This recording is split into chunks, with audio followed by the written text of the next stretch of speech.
I am thrilled to be here today in front of a live audience. This is something new that we haven't done for such a long time. And I'm particularly delighted that for today's program, that we are here in the GSB. And I would like to thank the people at the GSB for making this possible. And I think it's wonderful we have this sort of cross-school interaction, and particularly for a topic about FDI in China.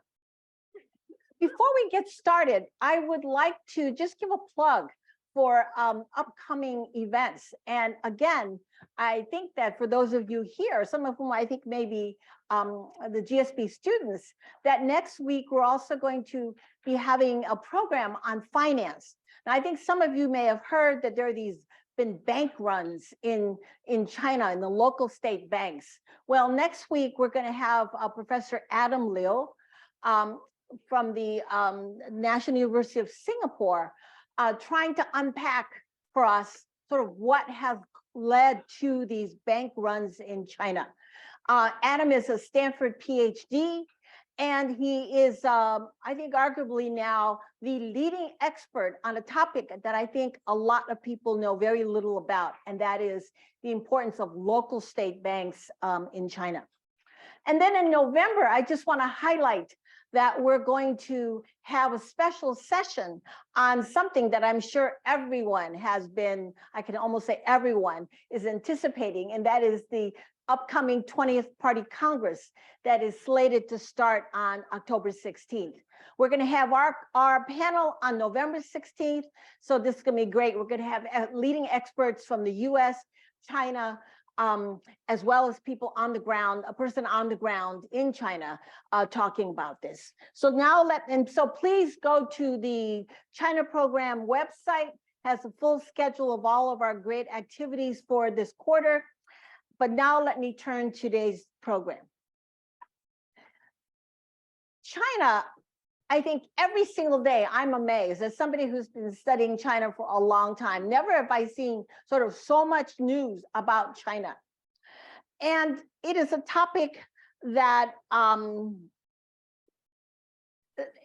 think recently the tone of the coverage on China and the sort of what the subject is has really changed. And I think it's probably no surprise to many of you that in the last 2 years, particularly since COVID has started, the attitude toward China has become much more negative. A Pew survey from this June 2022, it says that negative views of China shot up in 2020 in many of the places surveyed. And since then, they've largely remained near these elevated levels or even increased. And today, meaning as of this past summer, that the unfavorable opinions of China is at or near historic highs in most of the 18 countries for which the trend data is available. We also have a number of reports about companies, particularly multinational companies, leaving China, and particularly in the wake of the zero COVID policies and the lockdowns that have occurred in China. But at the same time, we also have some, we might say, contradictory indicators. In one end, I think one of the most striking is that investment in China has actually been very high, increased something like 20% in the past year. So, what is actually going on in China? What is happening? We have these news reports, but I think that there's probably a lot of variation. It may depend on the country from which companies are from, the sector which they're from, as well as changes over the course of COVID. So what is actually happening in China, and what is the variation? And are US companies thinking and behaving differently than, say, European countries? to provide us with some answers to these questions about whether and how foreign companies have changed their attitudes on China in the last few years. And if these shifting views has actually resulted in changing behavior, we are just absolutely delighted and very fortunate to have the heads of the European Chamber of Commerce and the US Chamber of Commerce with us. They're both in Beijing right now, so really literally from the ground, on the ground there, to talk about what they're seeing, what their companies are thinking, what their companies are doing. So let me now introduce our very two distinguished speakers. Our first speaker is going to be Jöerg Wuttke. He is the president of the European Union Chamber of Commerce, based in Beijing. And he is one of the interesting things about these, our two distinguished speakers, is that not only are they heading the chamber, but I think not surprisingly, both of these individuals have also been very active and leaders in their own multinational corporations. And so Jöerg is also the vice president and chief representative of the German BASF corporation in China. So he will be our first speaker. And then our second speaker, I'm sorry, he's going to be our second speaker. Our first speaker actually is going to be Michael Hart, who is the president of the American Chamber of Commerce. And Michael also, prior to taking on the role of the president of the chamber, has been very active in Asia, and his career has been in real estate. He has had a long career in Taipei, Shanghai, as well as Tianjin. He's been with Jones Lang LaSalle, as well as Griffin Business Management. And so that what I've asked for today's, for our speakers, is that I've asked each of them to make brief introductory remarks, about 10 to 12 minutes, and then we're going to open it up for discussion. I'll pose some questions. And then for the last 20 to 25 minutes, we will take questions from you, the live audience, as well as the audience on Zoom. If you are on Zoom, please put your question in the Q&A box. We will curate those questions and pose them to our speakers. And with that, I will then turn it over to Michael to say a bit about what US companies are thinking and doing in China. Michael. Great, thank you, Jean. It's great to join the Stanford folks this morning, Beijing time, and always good to be on a panel with Jöerg. So I'm looking forward to a good discussion. Let me give a little bit of background. As Jean said, I did spend about 20 years in commercial real estate, and about 7 months ago, I took on the full-time job of being the executive of the American Chamber of Commerce in China, which I'll just call AmCham China. And we've got folks all around China. We represent a little less than 1,000 companies, primarily US companies based in China, all sectors, all sizes. And so a lot of the comments I'll make today represent what those American companies in China are thinking. I should say AmCham China has a couple policy tools. Each year we publish a white paper. So this past year was 600 pages where we look at sector by sector, things that we think should be improved or tightened up in terms of regulations. As we tell the Chinese government, on the one hand, these things are selfishly will help American companies, but we also think that they will help the Chinese economy. I should say with Jöerg here representing the EU Chamber and me representing the American Chamber, I'm a big believer, I'm sure he is as well, that foreign business has made great contributions to China over the years. And we want to continue to do that. In terms of the policy documents I mentioned, the white paper, normally each year we also publish what we call the Business Climate Survey, our BCS. Normally that comes out once a year. This year, because of the extraordinary COVID lockdown in Shanghai, We actually did a number of flash surveys where we tried to sort of feel the pulse of what companies were doing. And I might refer to either our bigger survey or the flash surveys. But what we've been trying to do this year is to keep a pulse on how the major COVID lockdown in Shanghai impacted companies all across China and impacted their operations globally. So I'll talk about that a little bit. Now, I should say AmCham China is a non-government, non-partisan organization. So we don't represent any, we don't represent the US government, we don't get funding from the US government, and we don't represent a particular party. So what we're trying to do is to just represent the pulse of what American business is doing. This is very interesting, of course.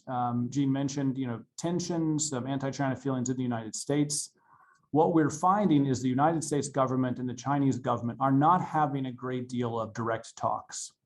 But we talk regularly to the Chinese government because, of course, they want investment from foreign companies, and companies have made huge investment here. We can refer to it later, but many Chinese government officials are benchmarked upon FDI. So what sort of investment they bring in, and what taxes and jobs those companies generate. The US government's also very interested in talking to us because, number one, of course, we represent US businesses, but they also want to sort of have a feel. And so when the US government and the Chinese government aren't talking to each other, it has actually been an opportunity for us to sort of show our value. I will say, the US government, particularly under President Biden, there's been this discussion of invest with China, compete with China, and align with our allies. So this invest, align, and compete has been very interesting. It does make our jobs challenging. I will say when we meet the Chinese government, usually the first thing that they say is the US government has made a number of mistakes, which of course, because they thank you, we're not the US government. The second thing they say is COVID zero is our policy, and we're sticking to that. And I'm sure that Jöerg and I will have feedback. In terms of some of my feedback, I just returned from the United States. I spent most of August in the US. It was the first time I had been back to the United States in 3 years. It was very important for me to sort of benchmark my feeling. Of course, I read the international news every day, but I wanted to see what the United States was really like. I spent nearly 3 weeks coming back. One of the things that expats do now, or Chinese students traveling back, is everybody tries to sort of figure out what's the best way back in. I opted to go through Hong Kong. So I did quarantine in Hong Kong for 3 days, had 1 day of freedom. I flew to Tianjin, had 7 days of quarantine. And then they said, well, we had positive cases on the airplane, so 3 more days. So I did a total of 10. Then my Beijing health code, which we can refer to, kept not clearing. So in theory, I wasn't allowed to come to Beijing. I had somebody who was able to get me across the border. I got back to Beijing and I was told I had to do 7 more days of quarantine. So I just spent just a little over 20 days in quarantine, and I'm now back. It is very, very interesting. And I'm going to stop here for now. I know we're going to have a lively conversation, as we always do, with Jöerg. And thanks again, Jean. Great to join all of you. Thank you. Jöerg, turn it over to you. Well, thank you very much, Jean. It's wonderful doing this with Michael on a Thursday morning. It's the first day officially after the Golden Week. We're back in office. The European Chamber is much younger than AmCham. We were founded about 20 years ago by 51 companies, but now we are 1,800 companies in 9 cities across China. So we're really the European voice in China, in particular on advocacy, because we have a bilateral system. The German, French, Italian chamber do trade promotion. We just do lobby work, and we publish similar papers like AmCham, and we have a very intense dialogue with AmCham in order to see what the others are doing and in order to coordinate our lobbying actions. Now, the September paper came out from the European Chamber, the position paper, as we call it, a solid 430 pages and nearly 1,000 recommendations. That indicates that, first of all, we are not leaving China. We still have a lot to say. We have a lot of suggestions for China to turn around the economy and open up again. And it is also something that indicates how problematic it is to do business here. 1,000 recommendations mean 1,000 problems. The label for this position paper was ideology trumps the economy, which of course was a bit sensitive given that the party congress is just 2 weeks away from today. And but again, it's all over the place. The zero tolerance policy clearly is ideological and not any sensible tool in order to tackle COVID. Then we had quite some issues on the carbon neutrality, where they had a strong target set by Xi Jinping. At the same time, they had virtually no toolbox in order to enforce this properly, which led to an energy chaos in summer last year. And on top of it, of course, the crackdown on private Chinese enterprises, in particular on the IT sector, most prominent, of course, Alibaba, which has unnerved a lot of venture capitalists over here.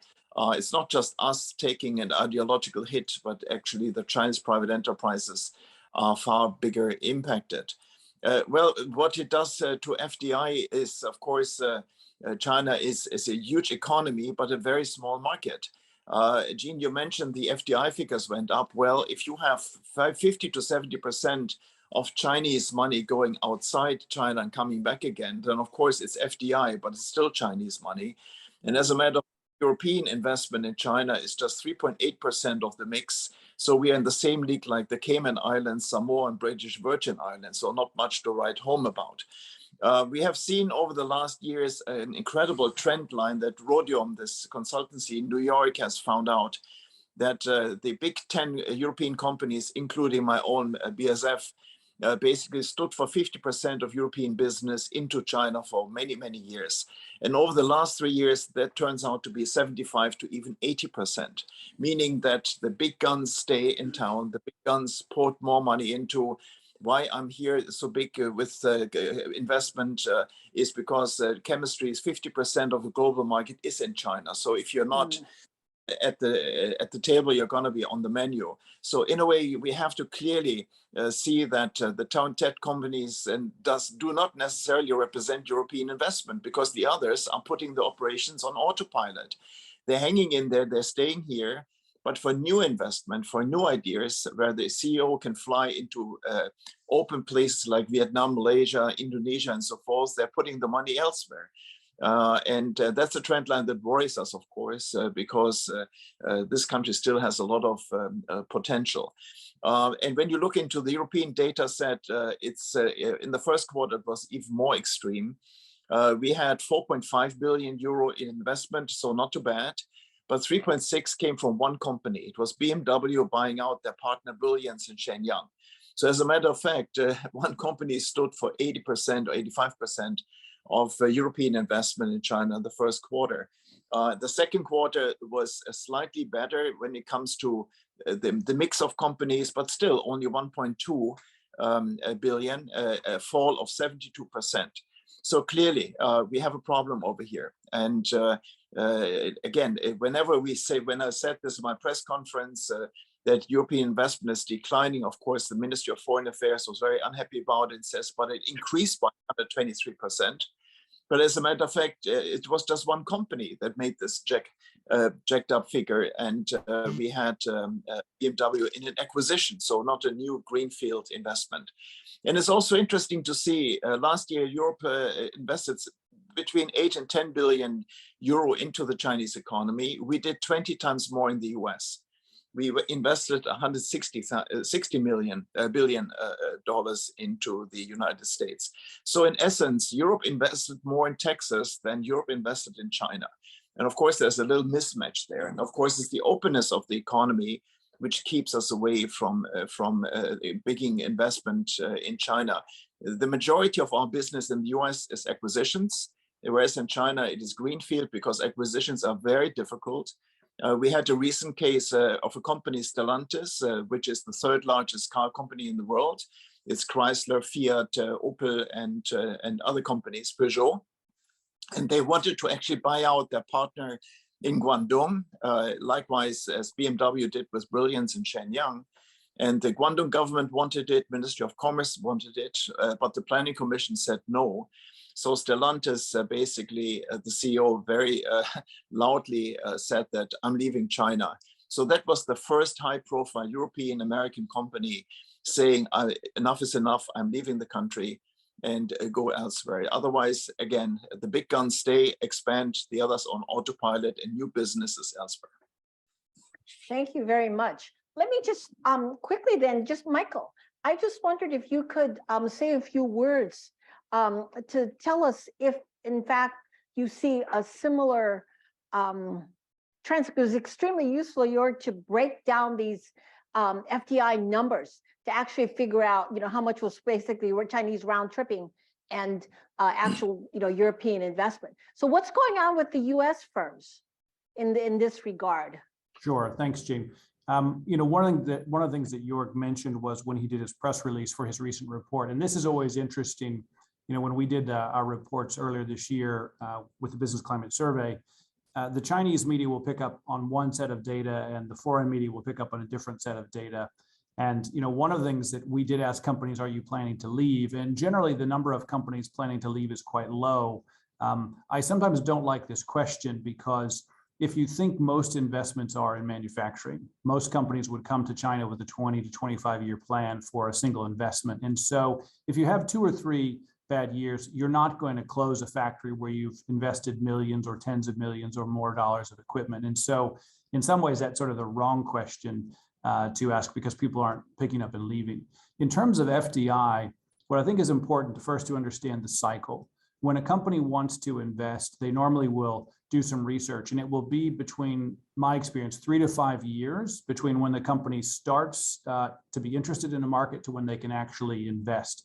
And so there's a process that goes on. One, to understand, what is the market, who are your customers. Number 2, to send teams over to actually look for locations and then narrow that down. And then once everything's basically been lined up, you need senior management usually to make a visit to approve and then to sign off. And so it's sort of a 3 to 5 year cycle. And so, what I've said to a number of Chinese government officials is the indicator for what foreign investment's thinking isn't what's happening this year, because most FDI projects that are announced, this year, last year, next year, those have already been in the pipeline for a number of years. What I'm very concerned about is future investments. And so what we're starting to see, of course, in the last 2.5 years, now almost 3 years, nobody's been able to come to China. Senior management has not been able to come.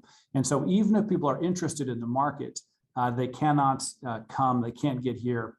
Jöerg mentioned interest from companies.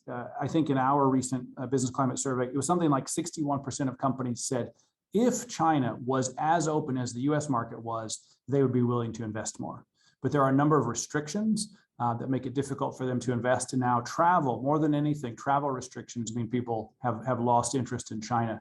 We often say when people come to China, they're very excited by the market. It's very dynamic and they want to be here. But when people can't come, they can't see that. And so, if you say globally, CEOs normally last, 3 or 4 years. So what that means is there's a whole crop of global CEOs who have never been to China while they were CEOs of their company. They might have come when they were sort of, more at a mid-level in their company, but the vast majority of global CEOs have now not been to China just because of the rotation of CEOs coming through. So it's very, very critical that we get people here. So I'll stop there. Well, actually, let me give you one more example. I was talking to one former Asia CEO recently, and he pointed out to me that his company every second year used to have the global board and the global CEOs, so the Asia, US, and global CEOs come to China. So every second year they would have a board meeting in China. For the past 3 years, they haven't come. And then there was a recent meeting in Europe, and the head of the China business came, and she was given 10 minutes to report. So normally she used to get the global board for 4 days, and now she got 10 minutes at a meeting. And so China has actually taken itself off the list of places where people can participate more than anything else. The US companies want to be here. I know European companies are interested in the market, but the reason people aren't coming anymore is because basically China has closed the door and made it very difficult to be here. And of course, we represent companies that would love to participate in the China market. It's just becoming very difficult. Let me just follow up on this one point and ask, there's much anticipation that after the 20th Party Congress, that we're going to start seeing China loosening up and sort of hopefully moving away from zero COVID policy. So once the policy changes, do you think that these CEOs are going to start coming back? Or is it that it's been now, almost 3 years, and that once you've sort of done this, that this damage, this loss of opportunity can't really be repaired? I mean, the China market continues to be interesting, right? The number of people that are here as a market. Another very important thing that Jöerg mentioned is there are a couple industries where if you're not here, you're not competing globally. So electric vehicles are just one of them. There's stuff in pharma. Jöerg, he knows other industries, but there's a number of these industries where if you're not in China, you're just not playing globally. And so that will continue to attract people back. But lack of travel plus supply chain disruptions certainly have made companies think about invigorating or reinforcing their supply chain. So it's not going to be flip a switch. The other thing is there's a little bit of tone deafness, I think, with some folks here. I was talking to a government official before I left China, and he said, well, we've reduced quarantine times from 3 weeks to 7 days. So it should be much easier. But as I just told you from my own experience, even after I'd come back and completed quarantine, because I was transiting from, in this case, Tianjin to Beijing, they said, you need to do 7 more days of quarantine. And I said, I've just come out of a quarantine hotel. And they said, yes, but Tianjin is a hot spot. I said, but I've just come out of a quarantine hotel, 10 days with regular testing. And so there is some tone deafness to just how difficult it is. I certainly hope that the government flips a switch and says you can come again. But there's a number of things. Airplanes just aren't flying. I saw a statistic from June, and it was something like, I think the United States and Europe now were at like 85 and 89% of global air traffic, sort of back to 2019. China was at 1% of their global flights. So very, very few airplanes are flying from the United States to China, from China to anywhere else. And US air carriers have in fact rotated their airplanes to other routes. So even if China tomorrow said it's all open, you can't reopen it that quickly. So certainly the market will bounce back, but not a flip of a switch. And I'm not confident that right after the Party Congress will be back in business. I wish we were, but I'm not confident. Right. It's being very optimistic. I'd like to go back to Jöerg too. You made a very important point, and you listed a number of the things that have happened in China in the middle of the COVID, including the crackdown on IT, and then there was also the trying to tamp down the real estate market that then ended up in collapse. But particularly this crackdown on IT, the tech sector. This what you call the ideology, I think you called it the ideology hit.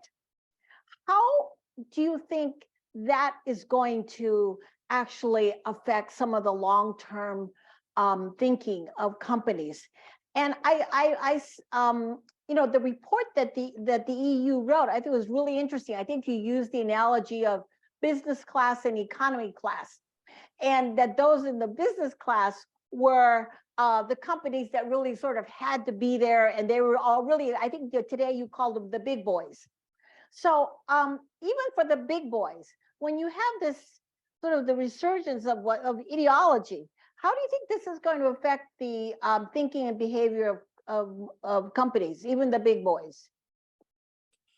Well, zero tolerance is clearly an ideological idea about how to tackle the COVID crisis. And it was great for 2 years. China had the best run anywhere in the world.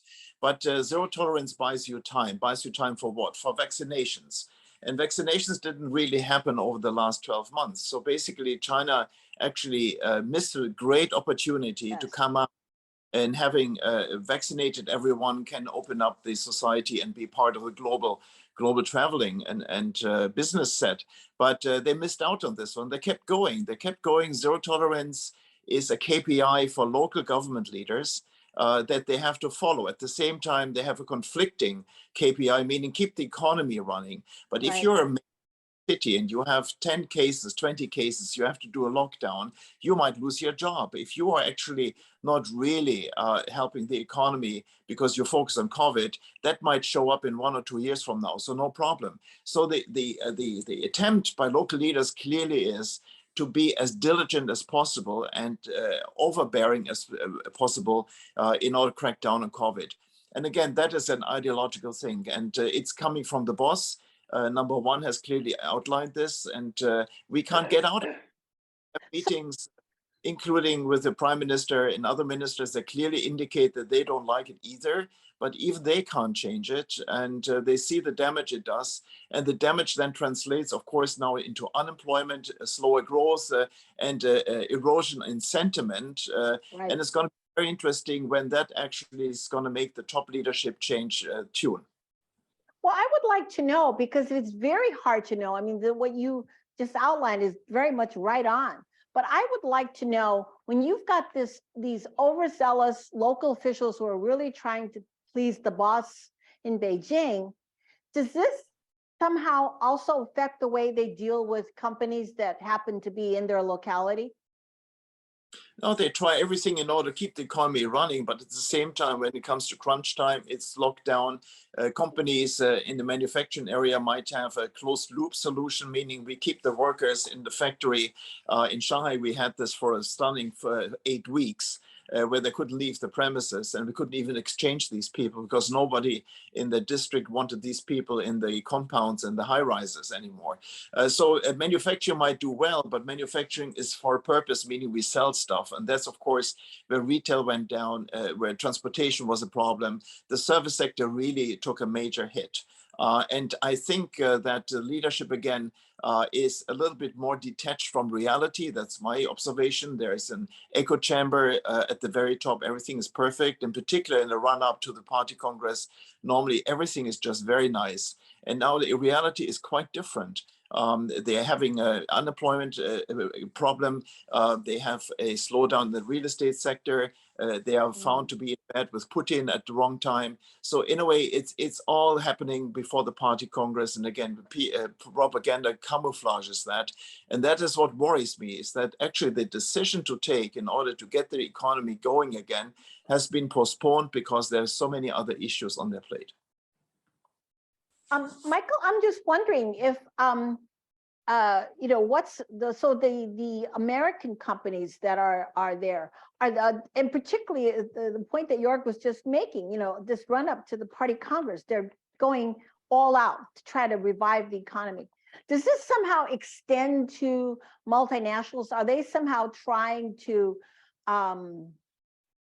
talk to these the American companies, trying to really, I don't know what the right word would be, because I don't know what they're trying to do. But do you hear like a different tone, a different message to companies now? Yeah, so let me answer that question and also respond to a few things that Jöerg said. I mean, I'll start with, I agree with him that there is, in terms of the reactions of local officials. So I think you used the word overzealous. What I would say is fearful.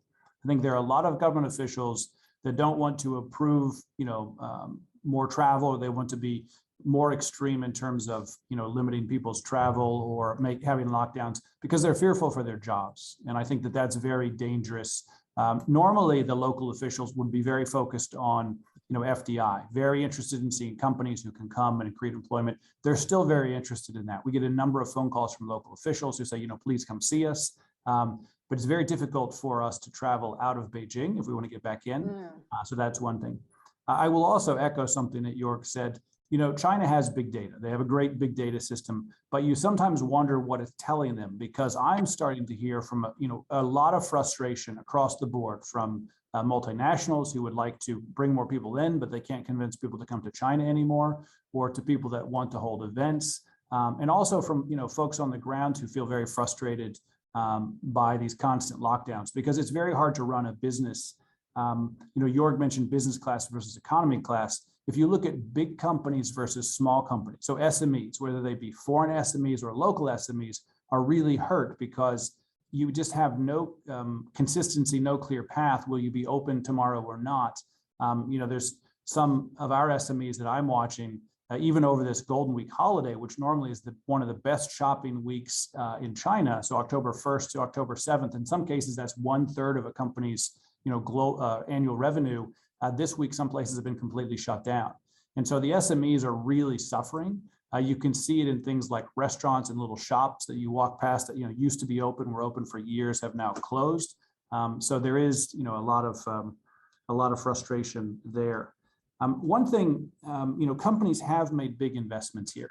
And I'll take an example. We have a few companies in electronics and also in pharma who have made big R&D investments in China because number one, there are a lot of really talented scientists in China. Number two, they're relatively cheap globally. And number three, we've talked about, there are a few industries where you just have to be here because of the innovation, just because of the number of iterations you can do, et cetera.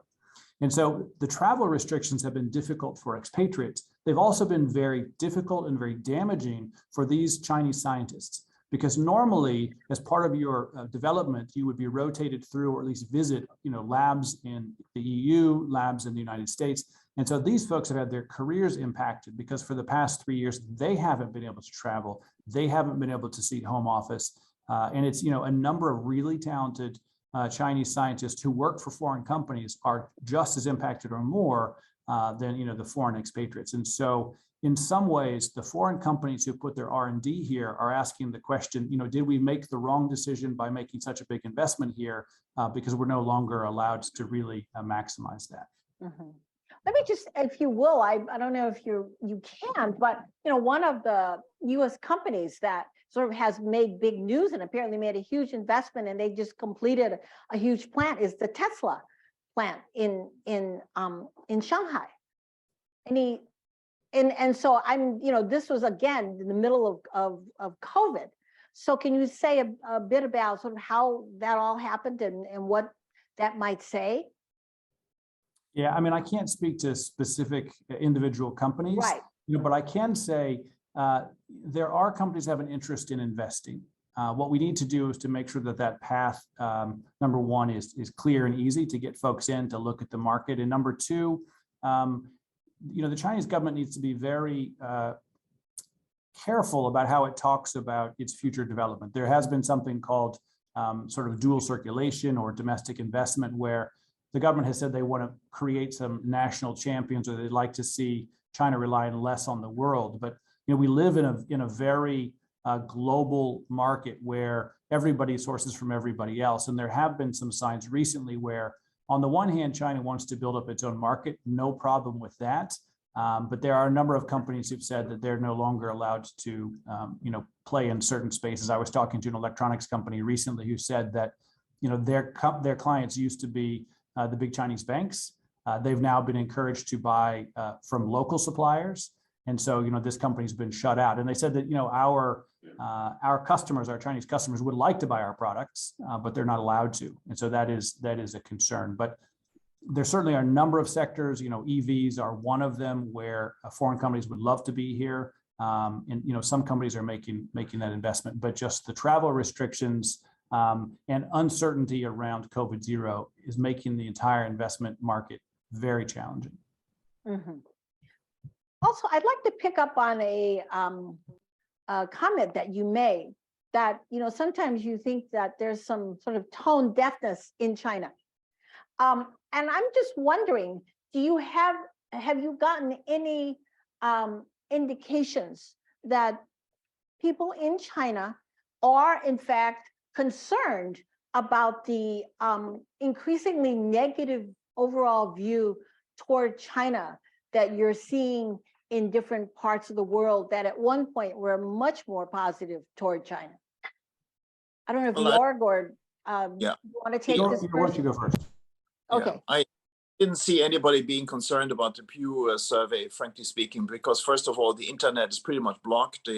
Secondly, this news in particular will not make it into the public realm. That's why I actually put the Pew survey into our position paper when I published this, and used it in a press conference to indicate that the kind of unfavorable view on China in various countries actually has a negative impact on our decision making. Our stakeholders back home, NGOs, parliaments, governments, the capital markets, view China now increasingly uninvestable, which I think is not true, but still that's the perception. And it gives less public space for our decision makers, our politicians, to actually engage with China because they are democratically elected. And if China stands at 80% negative, you possibly don't want to be seen here. And I've had a concrete situation where we had the news that Chancellor Scholz as well as President Macron might be coming to Beijing. As far as I understand, they are now not coming. because they made it very clear to the Chinese government is if I'm in Beijing, of course I have to raise the issue of Ukraine, the fence sitting of China. I have to raise the issue of Xinjiang. I have to raise the inability of many companies to access the market, and so on and so on. And of course, for the Chinese side, they really wanted to have two of these big heavy hitters, political heavy hitters, to come to Beijing again to showcase a bit of normality. But they wanted a feel-good summit. And that's certainly not what Macron and Scholz had in mind. They cannot afford it, given the standing of China and public opinion back home. And so in a way, again, a great opportunity because we wanted here business. We wanted China to understand what the fence sitting in Ukraine does to sentiment back home, and that it translates into less investment and so on. So it's a real issue. Michael? Yeah, a couple of important topics there. One, domestic politics. Of course, we've talked about the 20th Party Congress coming up in about 10 days, China time. Very important for the home crowd here. Of course, we're in the middle of very interesting midterm elections in the United States, so we can't discount that domestic politics plays a role in both cases. One of the things that AmCham China does each year is we do talk to Washington, D.C. We take our white paper there. This year, it was mostly done virtually. It was interesting. We talked to a number of congressmen who had huge exports to China in terms of agriculture. We asked those people, was it important? And they knew that China was very important. We asked some of them, would you be willing to accept Chinese investment in your district, in terms of factories and other things? A lot more hesitancy there. I think, you've seen a number of stories in New York Times and other places about people being very hesitant to accept Chinese money. So, the United States needs to sort of think clearly about that, because China is the US's largest trading partner in terms of imports and exports. It will continue to be for decades, even if investment here cools. So we do need to find a way to work with China, in a productive sense. For some markets, though, this lack of travel, a number of executives have told me China has basically built a fence and taken itself outside of the global market. So there are some sectors where people feel like we'd like to play in China, but China is making us choose other locations. And a number of Chinese commentators have said, why does the United States not like China? Why do U.S. companies not like China? And that's not it at all. Many U.S. companies certainly want to play here, but because of the Shanghai lockdown in the spring, which impacted supply chains globally, there were northern China, there were companies that couldn't get parts or components to do production. In some cases, that impacted their China distribution. In some cases, that impacted their global distribution. And so that meant that those companies needed to start looking, not necessarily to pull out of China, but to find other locations that could be, backups for part of the supply chain that does run through China. So really important to get China to open its doors and continue to play a role, because China and the U.S. will be important global trading partners for decades and decades to come. Well, I think here is a perfect time for me to ask this question about decoupling. Before COVID even began, there was already talk about decoupling. And at that point, it seemed rather unlikely because of how sort of integrated particularly the US and the China's economy, but really the global economy is. So after these 2 years, and after China sort of shut itself off, even though there's still been a lot of trade, of course, and companies are investing elsewhere, even if it's just a backup, has the prospects for decoupling changed? Is it now sort of more possible or likely? Well, the Chamber published a big study on decoupling in January last year, because we noted a strong decoupling between the US and China, and we found ourselves in between. And of course, there's also now going on in Europe. And of course, it's many different fields, primarily on the IT side.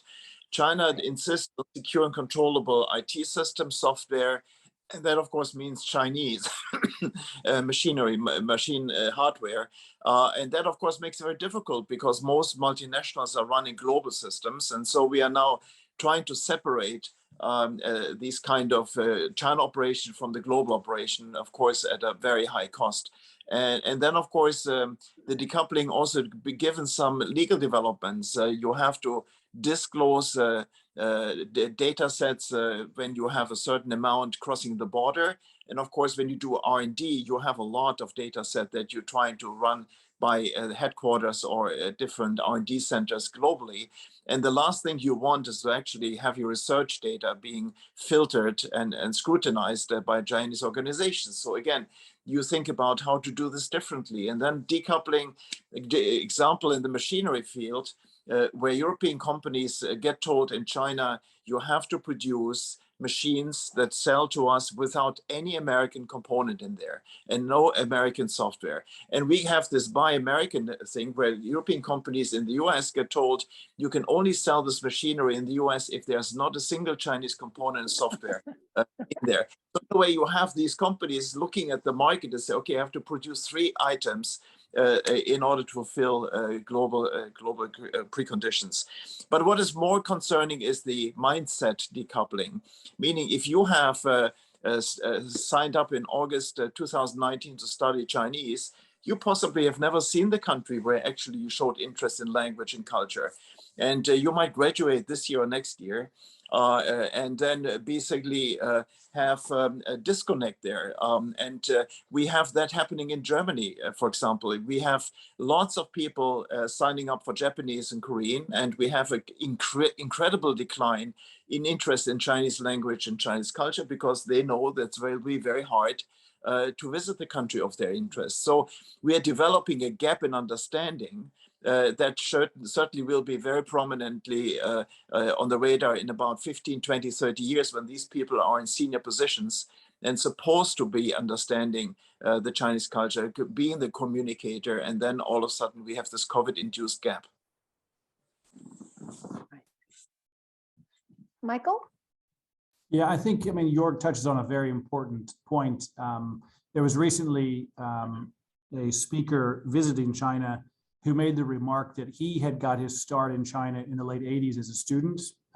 It's very important times. And he said at that stage, there were about 500 US students in China in the late 80s.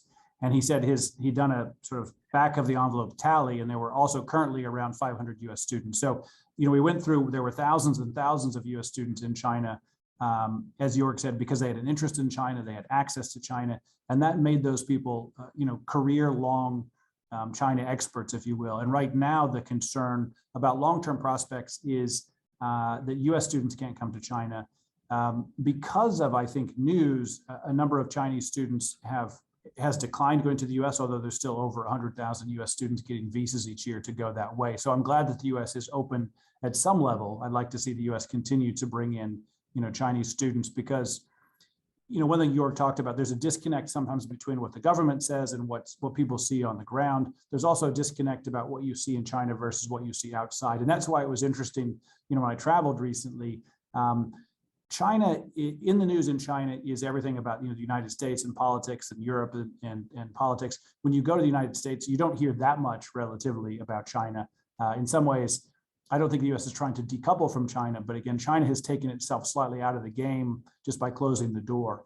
The amount of tourism of, folks wanting to come to China was very, very high 3 or 4 years ago. And it's a shame that that's not happening now. So that's a challenge. When I talk to US companies, they also say it's very hard now to get folks who are interested in China posting. I've also heard this from the US government. So when they advertise jobs to say, do you want to come to China, for 3 years? It used to be critical because China was so important and is so important for companies. If you wanted to make it to upper management, you needed to do a rotation through China to understand this market. And now a lot of people who have that option are choosing a different country because it's just too challenging to come to China. You can't really travel around, you can't travel in and out. And so again, China is sort of taking itself out of the game. There are national security concerns. Sort of Jöerg alluded to some of this.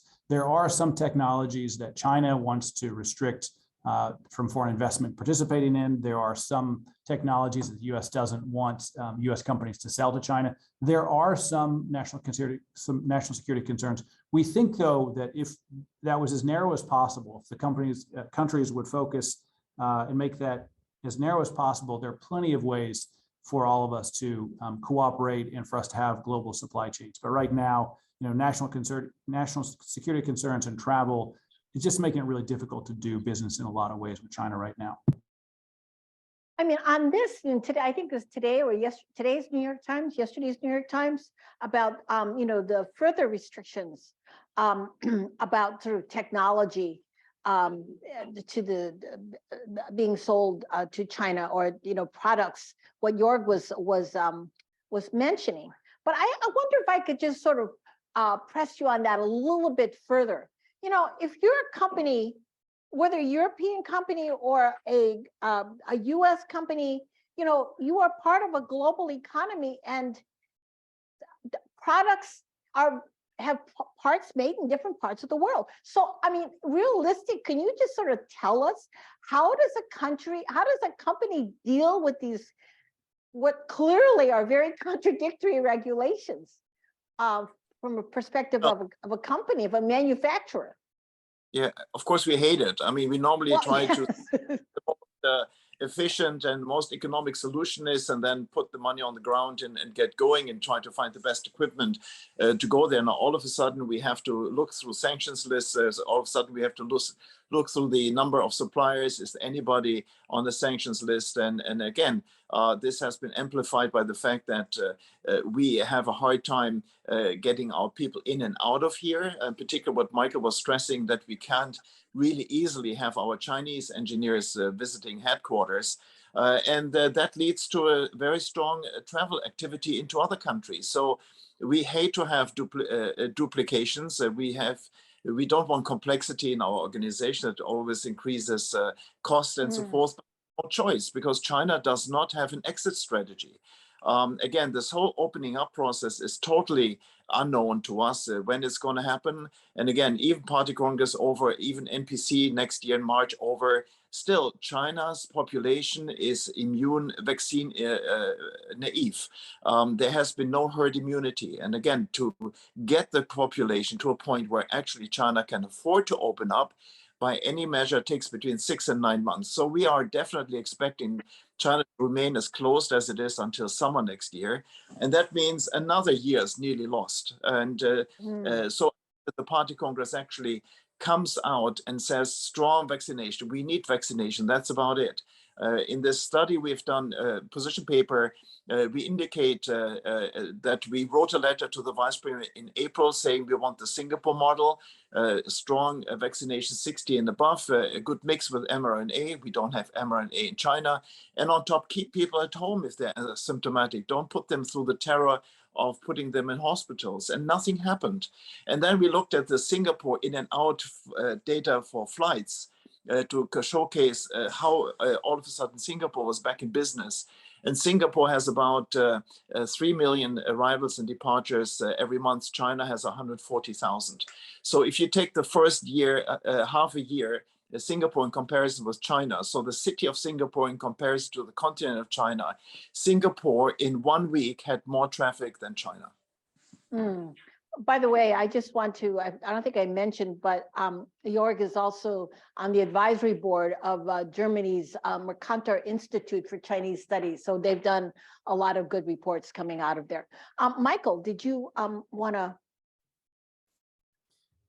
Yeah, so I mean, one thing that Jöerg just said in terms of vaccinations, one of the reasons I stayed in the US for just over 3 weeks was because I needed my 21 days between my first Pfizer shot and my second Pfizer shot, because I wanted to get that. Of course, I have the Chinese vaccine, but I wanted to be able to have more tools to support me. But as I said, when I traveled to the US, part of it was to get a sample. I was in the US for 3 weeks. I did not have a single event canceled or changed. When we're trying to do activities in China, every week I have 3 or 4 things that have to be pushed, or the audience in-house has to be reduced. So it's just an ongoing, constant battle. Jöerg mentioned flights and airports. I mean, when I flew out of the Beijing International Terminal, I had never seen it so empty. There was not a single shop out of hundreds and hundreds of shops that are normally open, everything from coffee shops to restaurants, everything was closed. There were airplanes that had their engines wrapped up, sealed, I guess because I didn't want dust or birds nesting there. I don't know, but it was it really looked like a third world country in the sense of there just were no flights. I flew through Hong Kong, the same thing. Those of you who've been through Hong Kong airport, it used to be really dynamic. You know, no matter what time, 24 hours a day you're flying through there, there were restaurants and things open. It was just really shuttered. And then when I flew back through Hong Kong and then Tianjin, the same thing. So just as a sample of flights coming in and out of airports, you can tell how the economy has been hit. You know, this past week, you know, nearby in Tianjin, they shut down shopping malls because there are a few cases. And when I've talked to the local government officials and they say, well, we need to, you know, we need to shut things down and the shopping mall is not that important in the greater scheme of things. But you say, you know, one shopping mall, let's say with, you know, 300 or 400 shops, you know, 3,000, 4,000 employees. When those people can't work, you know, where are they going to get money to drive the economy? And so you've seen some signals from the Chinese government to say, we need to get spending moving again. We need to get consumption moving again. But I don't understand how you can get consumption moving if people can't shop. And so there is this sort of disconnect, and it's really concerning. But you know, you can take hotels and tourism, you can take flights. There's a lot of things where the Chinese economy before was really, really running well. Foreign companies were participating. Everybody was excited about the Chinese market. You know, one of the things I've said to you know, the media here and the Chinese government, one of the things that foreign companies used to love about China was clear plans, long investment plans. If you went to an investment zone, you could say, if I invest here, you know, what's going to be in the next 15 years? What's going to be my, you know, tax incentive? How's it going to work? That's what China was great at. Long-term plans, very clear rules. And now, because of COVID-0, you don't know if you'll be open next week. You know, if you sign an agreement, you don't know if you're going to be able to employ people. And that's become, you know, a real challenge for China right now. Well, our time for is almost for questions, but let me close this part of the discussion by asking you, sort of putting you on the spot. But you know, the Congress is coming up. If they were to listen, what advice would you have to give them based on your conversations with, you know, the companies in your Chamber of Commerce? What do you think China needs to do in the short run to sort of rebuild the confidence and sort of rebuild the economy, and to do something about this, these negative attitudes, or at least concerns that a lot of the corporations have? I mean, I understand not everybody, there's some people that are still there and they're going to stay there, but still there seem to be a lot of concern. So what would you tell them? Well, first, what I told Nikki Chiang in May was vaccinate, vaccinate, vaccinate. There is nothing that is substituting that. You cannot open unless you are sure that your population can actually cope with Omicron. The second, of course, is read AmCham's paper and read the European Chamber paper. I mean, effort in there. 1,000 cases, in my case, I don't know. I mean, his book is even bigger than mine. So we come up with very practical, very down-to-earth solutions, and small baby steps make such a big difference. When you say opening up, of course, it sounds great, but opening up in what? In banking, for example, European market share in banking assets is 0.2%. And open up in other areas. And then, for example, what Michael was alluding to, the fact that they insist on healthcare equipment, for example, to be of a domestic brand. And we say, you know, why don't you just buy something made in China? It could be GE, it could be Philips or Siemens or whatever, but why do you have to have 30-40% in your hospital with a domestic brand? I mean, it flies in the face of openness, stuff like that. Michael. Yeah, I mean, I agree with what Jöerg has said. I think one really important thing going forward for China, there's got to be a shift from punishing officials when there's COVID that takes place, which isn't their fault. We do need officials to be as clear as possible with how many cases they have, but I think China needs to move from a constant lockdown to basically say, let's identify, let's be honest with how many cases we have, and then let's move forward to, you know, what's the best way to operate with that. But if you punish government officials because there's COVID in their district, which they can't control, I don't see how you're going to have a very, you know, functional economy. So we've got to get away from these constant lockdowns and figure out how to treat people what Jöerg said is correct. You've got to vaccinate people. You need to make sure that hospitals are staffed, but I'm not sure that we've made much progress in that direction, which is really disappointing because a lot of emphasis has been put on testing, but not on much else, it doesn't seem. Well, thank you for this part of the discussion. It's been great. It's very, concrete, in-depth insights.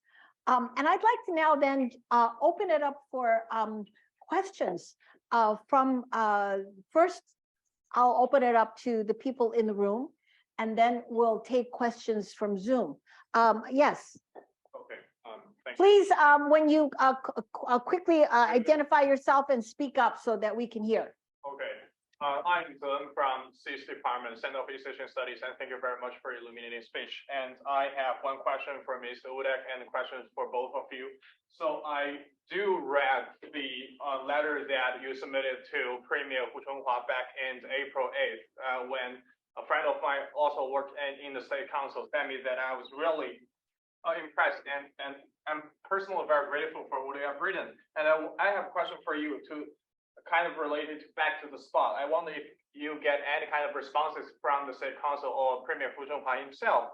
And I sincerely hope that the State Council will have you on their advisory board if possible.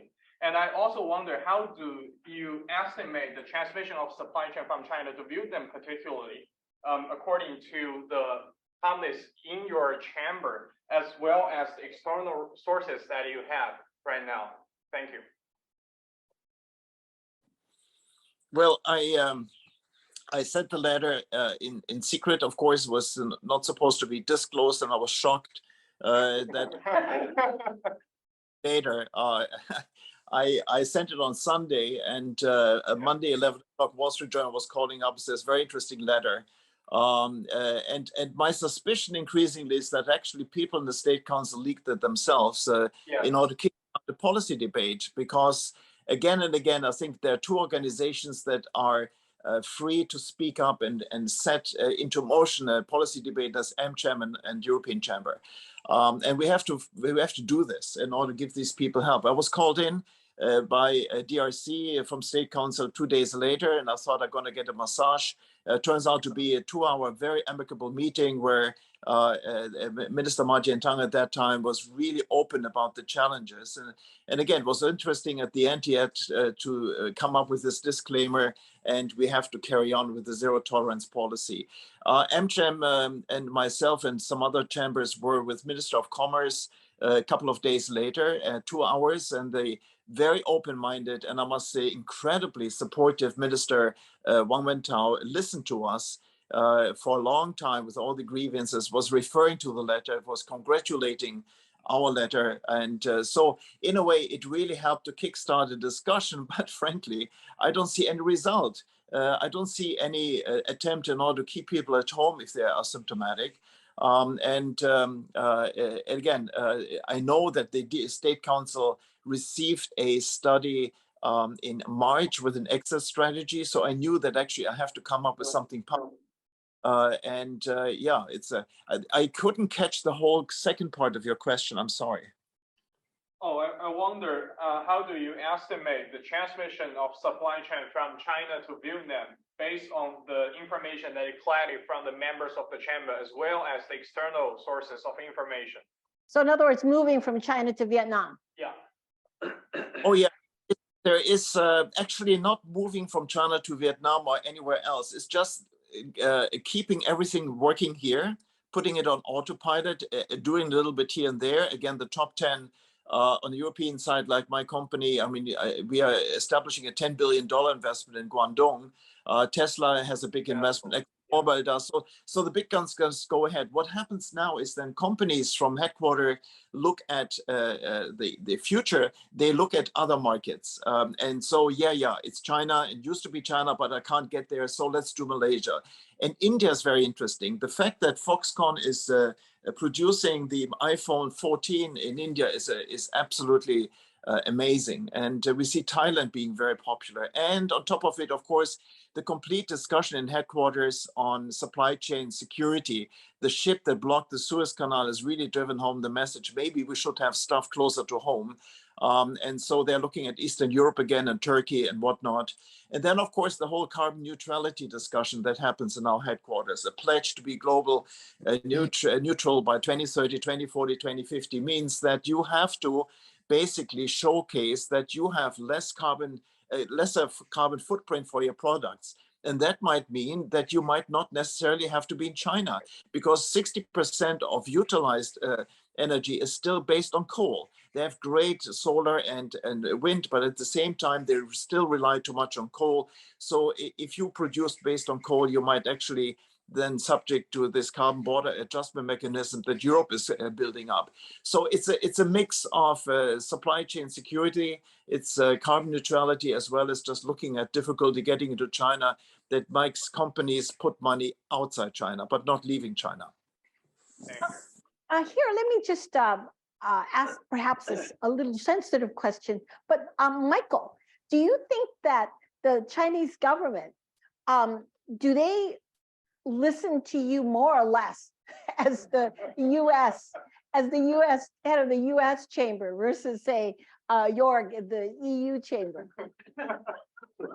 Yeah, so I mean, let me first tip my hat to Jöerg for taking the heat for the letter which leaked. I will say that the American chamber, the EU chamber, recently actually the Japanese chamber, all have given very specific feedback, particularly around the supply chain disruption in Shanghai. I do think that there is a willingness to listen on the Chinese side, because AmCham China, the EU chamber, and others are real stakeholders, right? Our companies have made investments in China. We continue to participate. And we're very proud of what AmCham China companies are doing. I'm sure Jöerg feels the same about his companies. We believe that we do best in practice. We try to have our own supply chains, be green, be responsible. We think we're good employers. So we very much think we have a seat at the table because we've been reasonable players in China's reform and opening up. We do think that the Chinese government sees the value in having foreign investment in China. I will say, this discussion goes both ways. Of course, you guys are based in the U.S. One of the things that AmCham China does say is we think that the U.S. Industry should continue to invest back in the U.S. as well. So a number of these current policies where the U.S. is trying to invest in education, the U.S. is trying to build up in terms of its own chip industry. We like that. We think it is important for the U.S. to invest back in the U.S. What Jöerg has said is true. We all need to think about supply chain resilience. We do need to think about where components are traveling from. But we also do think that the U.S. should be a global player. We've benefited very much from global trade, and we certainly want to continue to participate in one of the largest, most important markets in the world. And so it is important, for us to be able to speak here about how foreign companies can play an important role in China. It's also important for us when we talk to our folks back in the U.S. to make sure that we, U.S. companies also want to see the U.S. investing back in our own education and industry bases at home. Gene, they do listen to us clearly, and they invite us more than ever. There is the Chamber of All Chambers, CCPIT here in China, extremely open-minded, giving us the platform in order to weep and wail and make noises. So in a way, great reception there. Again, MOFCOM, exemplary. The State Council, definitely. But again, do they reach the very top? And that's where ideology trumps the economy.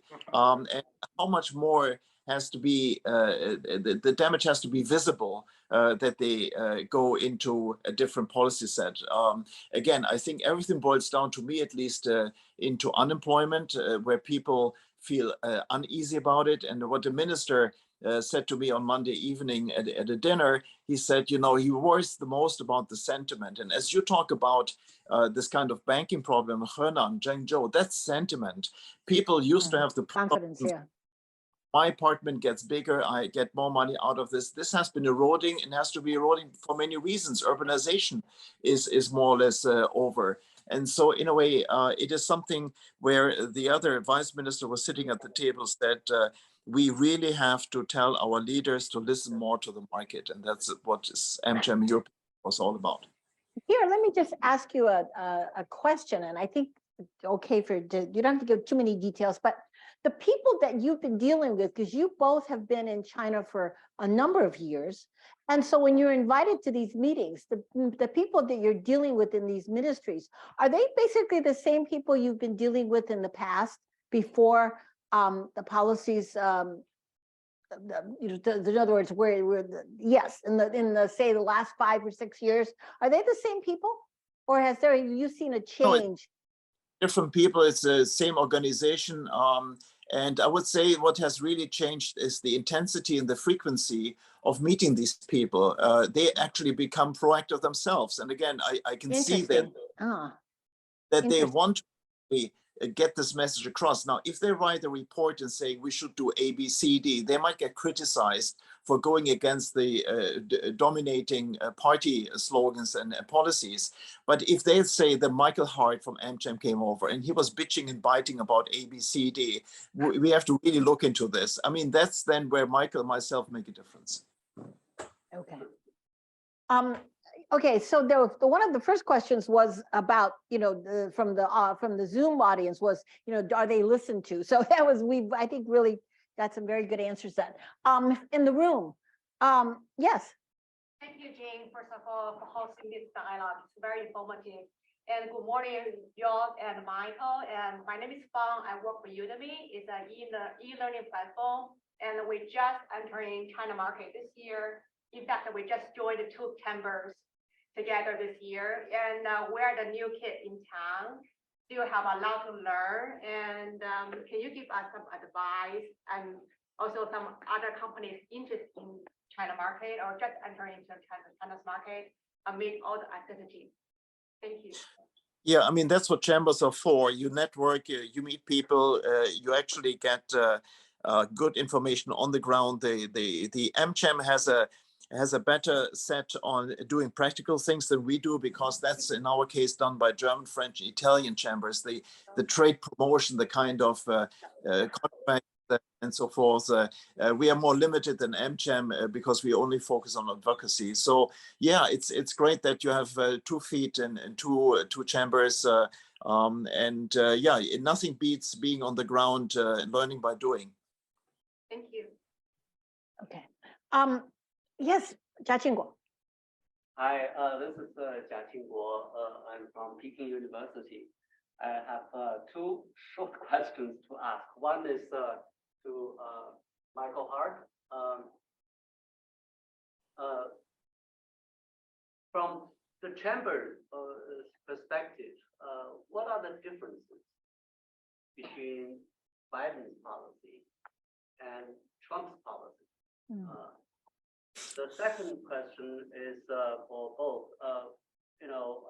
We're talking a lot about COVID restrictions, but this is the short time thing.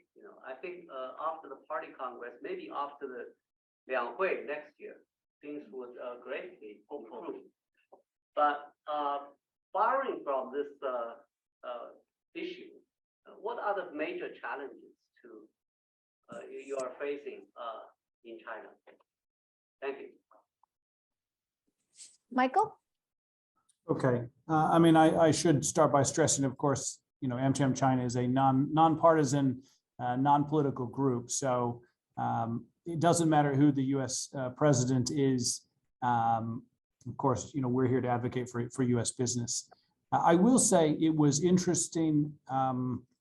For a while, China thought Trump was their best friend. They thought they had Trump figured out, and then they thought sort of Trump was the enemy. And then they thought, well, as Biden's elected, he's a different party. It will be a completely different point of view, which, of course, I think China was then surprised that, between the Biden and Trump administration, there didn't appear to be a huge difference in terms of the U.S. continued to see China as a competitor. And so I think it is important, with the recent trip from Congressman Pelosi to Taiwan, it was interesting. It just seems that in some ways the Chinese government does not really understand how the U.S. government works. It seemed, for example, that there was a suggestion to Biden to tell Pelosi she couldn't go to Taiwan, which sort of basically meant she had to go to Taiwan to illustrate that she was, a different branch of government. So I will say that there does seem to be a lack of understanding sometimes in China of how the U.S. Political system works, or the U.S. political system creates a lot of confusion. I think we all need to realize that in both cases, there's a domestic market, right? In both cases, the Chinese government has a domestic, even though people don't vote, there is a domestic market they have to play to. It is the same in the US. There does seem to have been a change in DC over the past 4 or 5 years towards China. Somebody used to tell me that, there were the sort of pro-China people and there were the China hawks. And now there's basically the China hawks and the super hawks. So right now, regardless of which party you have in DC, it seems everybody has to have a very sort of strong China market. Which is why I said earlier, it's important for, American business in China to stress the importance of China to our market. It is important for, US voters to remember how much of their products are sold to China and how important the two-way trade is. I think the US ambassador in Beijing has said, this is critical relationship the US has with China in terms of trade, in terms of people-to-people exchanges, in terms of education, and it's going to be important for us for decades to come. And so we have to get this relationship right. And so, in some ways, U.S.-China continue to compete with each other, and will continue to do so. But we can also cooperate, and that's where U.S. business in China is focused on. Where are there ways for us to cooperate and to do so in a productive way? And of course, if U.S. companies leave, Jöerg and his European companies are going to step in. So, we need to be in this market to be globally competitive because, we don't want to be, as he said, sort of dinner. We want to be we don't want to be on the menu. We want to be at the table. Jöerg, do you want to try to tackle the other question first? I hear this a lot, the party congress will change something, and then NPC, it's sort of like the Beijing Olympics. But again, would be ill-informed because it all boils down to vaccination. China's vaccine naive. It would be totally irresponsible to actually open up the country unless you have created a sort of herd immunity and unless you have prepared the hospitals better. The money has been wasted on testing stations and the medical resources are wasted on testing and lab activities. China has to really, within the next 6 to 9 months, make an effort in order to protect its people, not just test them. And again, what they have to do, the European Chamber position paper has a little study in there from the World Bank where China might be heading until 2050. We have 3 scenarios in there indicating that if China's modeling through, strong growth will be there. If you have China in self-reliance, autarky, there will be still growth, but double as a matter of GDP per capita until 2050, but way underperforming its potential. Then you have this China opening up, going down the road of this China's paper 2030 that came out by the DRC with Liu He in April 2012. And so basically that will show that China is just taking off like a rocket and surpassing Taiwan and Korea and GDP per capita. China is running the risk of underperforming seriously. And the issues I see there is really, first of all, China's aging. Secondly, population is going to be in decline. Urbanization already has happened far further and far stronger than anybody believed. So the economic push, the growth coming out of urbanization is not going to be as strong as possible.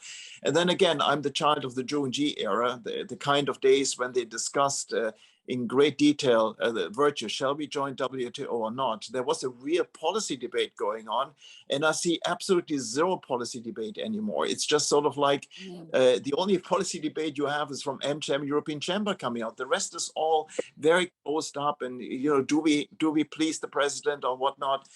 This is harmful because China needs a decent policy debate to include people, to make them understand that you cannot extrapolate past success and believe that it's going to continue in the future. It's not going to happen.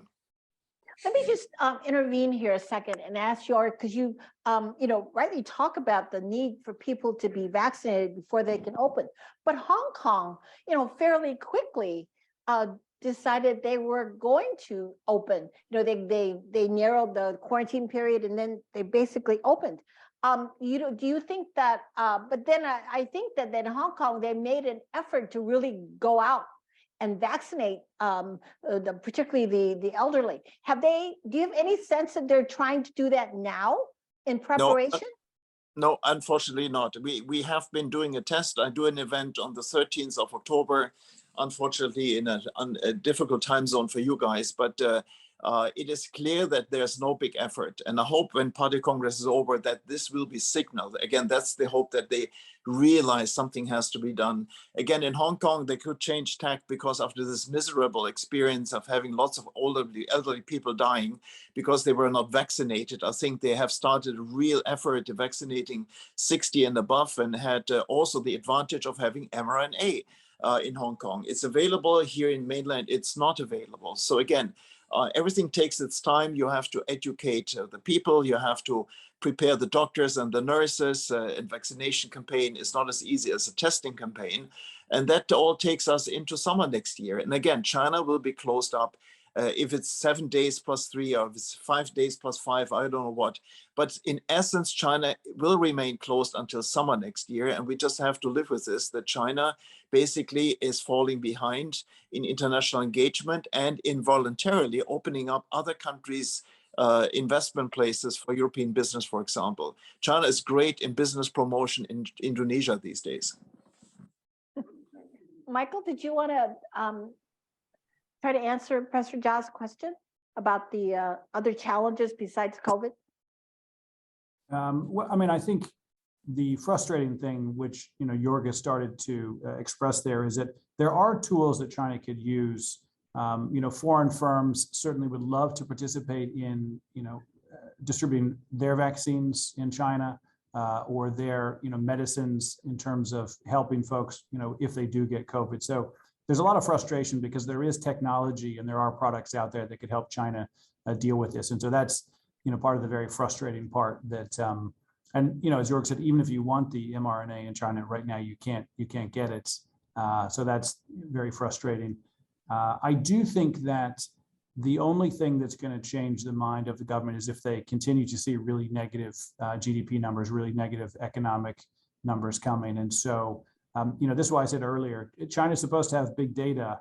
It seems to me, if you look at some of the statistics, it's pretty obvious, what we need to do in terms of doing more, as Jöerg said, around vaccinations, and then for the economy, getting the doors open. I also wish I could say at the end of October, I think things will open up, but I'm also not very optimistic that that's going to change anytime soon.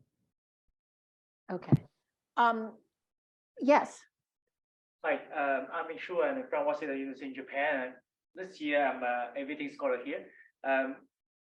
Here, people talk a lot about ideological restriction and the concern of ideology in mainland China. But on the other hand, we also see that in both the European and American capitals, and we see that surge of ideological concern, ideological confrontation vis-a-vis China, and the ideas of human rights in Xinjiang, and the possible crisis across Taiwan Strait, the high-tech leakage, and so on. And certainly, probably you might say the concerns related to Ukraine.